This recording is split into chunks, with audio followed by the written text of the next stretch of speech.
Dear Kismet helps you dive into the mysteries behind cardology, or the astrology and numerology of the playing cards. We answer questions from our tribe and discuss world events and celebrities, all through the lens of this magical, ancient system. Our goal? To help you align with what is written in your cards and to raise the collective consciousness of the planet. If you go to our website, itiskismet.com, and enter your birthday, you'll get to your card's one-stop shop where you will find a 15-page report on your card and much, much more. You can also go to our site to find the cosmic connections, also known as the planetary energies, between you and another person. Now is the time for cardology to become as encoded in the collective energy as astrology and numerology are. So please tell your friends about Kismet. Hey everybody, welcome back to Dear Kismet. This episode we have a celebrity situation. So every now and then we are going to talk about celebrities. It's such a nice way for us to all kind of be on the same page because, you know, it's really interesting to hear about what celebrities are up to, or really what is their work that they have to do, because that is what we're talking about here at Kismet. What is your work? So Candy's going to take it away with the celebrity couple we've chosen to talk about this week. Drum roll, please. The celebrity couple we're talking about. Ready? It's Beyonce and Jay-Z. Except you already knew that because you saw the title of this video, and that's why you're watching it. Right. So if you're particularly drawn to either one of those characters, it could be because, and it could be that you really don't like them and they trigger you and they just bug you, or you really are drawn to them and that means something. And there's a reason for that. And this will be relevant to you personally. So Beyonce and Jay-Z, they've been in the news for what feels like forever.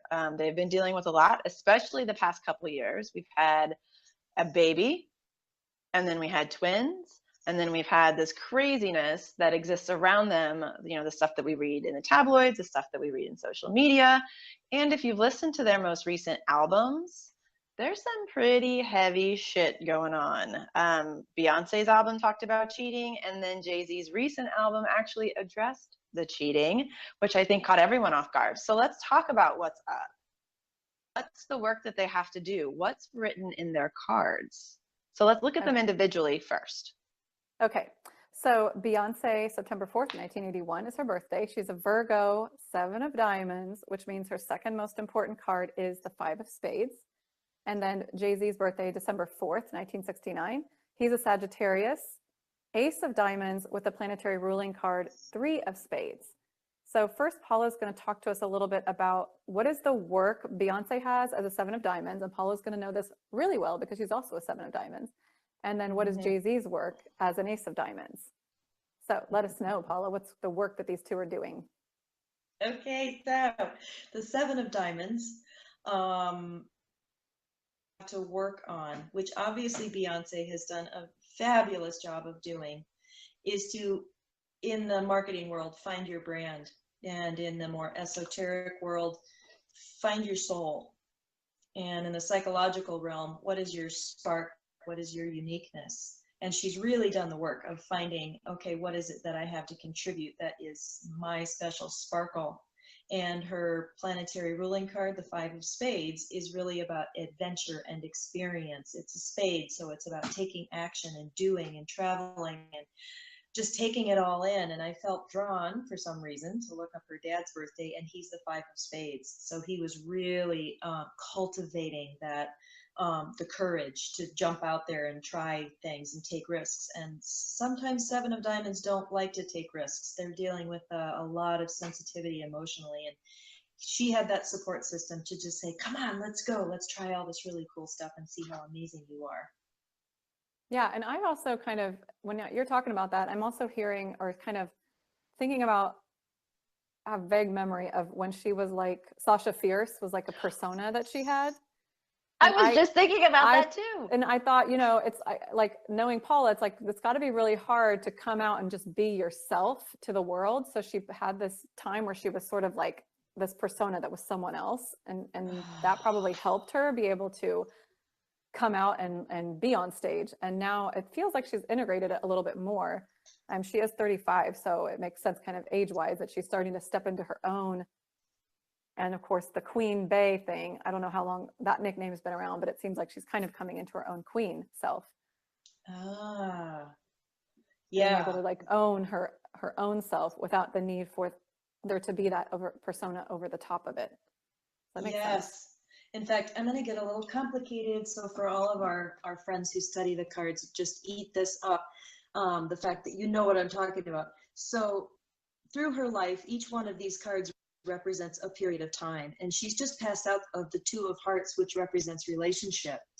Relationship is Saturn to the Seven of Diamonds, which means it's their classroom. It's where all the really difficult work happens. And with their relationship, they have a karmic relationship to privacy. So we don't know a lot of what's going on, but you can bet that the last 7 years have been incredibly challenging for her, and that relationship has really sanded her. It really worked her over, and she's just at 35 now. She's in the King of Hearts, which represents emotional mastery, owning yourself. I am a king in my own kingdom. So yeah, that's all that fits really well. Yeah. So tell us about Jay-Z and his work around being an Ace of Diamonds, Three of Spades. Okay, so the Ace of Diamonds, and this was my dad's birthday, so I know a lot about this card. The Ace of Diamonds tends to be kind of self-centered, self-focused. All aces are kind of like, it's all about me, and they're so attractive and versatile and fascinating. Matt Damon is another Ace of Diamonds that works for a while until it stops working, and they get delusional about how important they are. And they are the intersection of Jupiter and Neptune, so that can really be inflated and delusional, but then eventually it can turn into something like vision and inspiration and creativity, because all aces are about creating something. And incidentally, the Ace of Diamonds, unfortunately, it's very tricky in the realm of relationship. They can either be very unreliable and play around a lot, or they can be extremely. So we see elements of both in him coming out. So the Three of Spades, his planetary ruler, is. So both of them are a diamond. So they're going to together assess what's important and then take action. So that's why they're so powerful. Anyway, that Three of Spades for him is it's the artist card, the creator, the actuator. This unique thing that's inside me and bring it into form out into the world.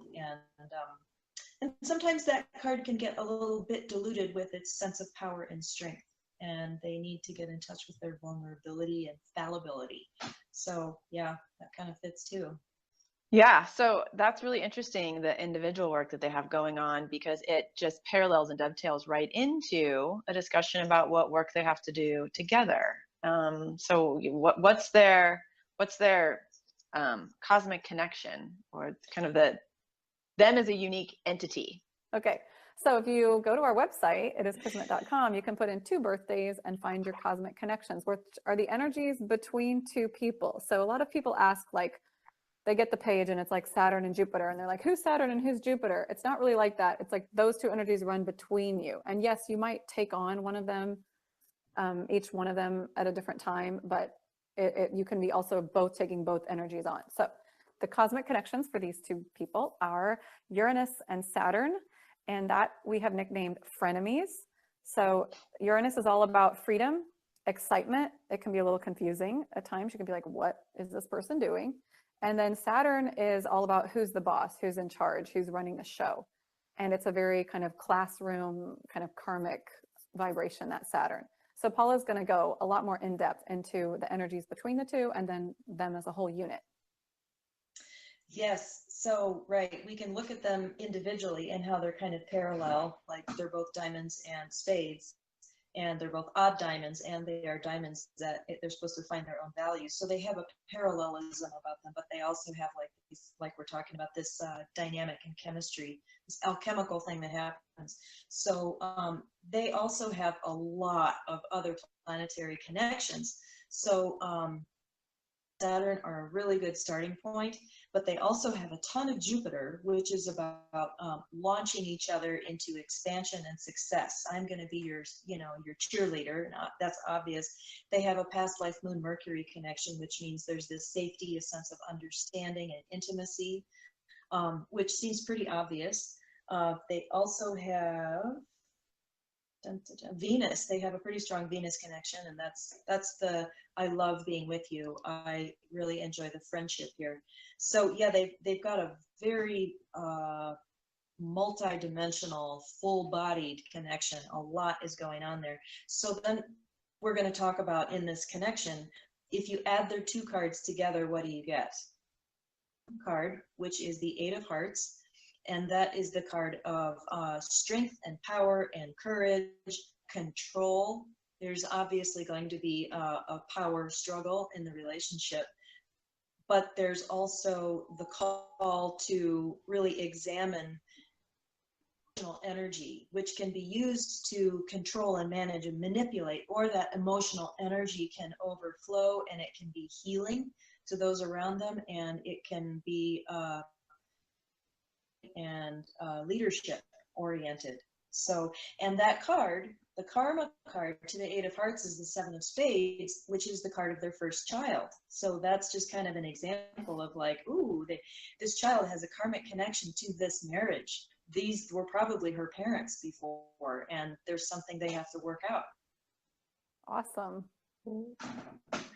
That's pretty cool, because actually one of the lyrics in his song, in one of his songs, which I'm not going to be able to get it right, but he actually talks about worrying about what Blue's going to think when she's old enough to hear the music, to understand the music, to read the lyrics, and to realize that there was this going on. So yeah, it was sweet and sad, and it probably has something to do with that karmic relationship.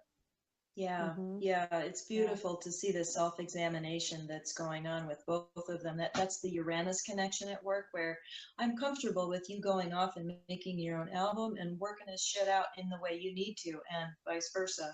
It's so cool to see that. And energetically, psychically, I have to say, I've just got chills all over my body right now about to say this, that infidelity is really common. Broken relationships, mentally challenging relationships, they're not broken, they're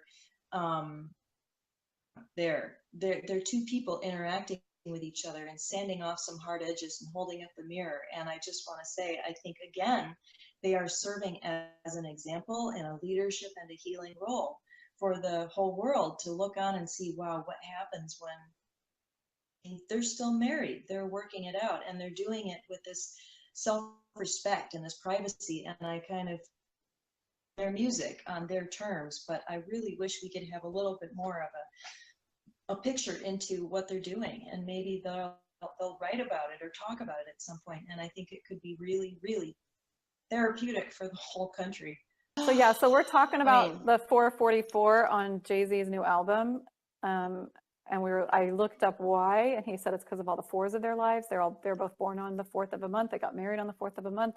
Obama was the 44th president. But Candy was saying we looked up the angel number. So when you start seeing 1111 on the clock, or 1234, you can look up that angel number and get the meaning. So Candy, what's the 444 angel number? Honesty and inner wisdom. I mean, you hear it right there in his lyrics, pouring his heart out, saying he's sorry. Yeah, so we like to think they're all into numerology, astrology, and cardology, but who knows? Whether they know it or not. Yeah. Yeah, so thanks for watching, everybody. If you like this video, please share it with your social media peeps, and we will see you next time. Thank you for watching this episode of Dear Kismet. We would love it if you would subscribe and share. Go to our website, itiskismet.com, to learn more about the Cardology Conference in Vegas in October, to look up your card and cosmic connections, and to ask Dear Kismet a question.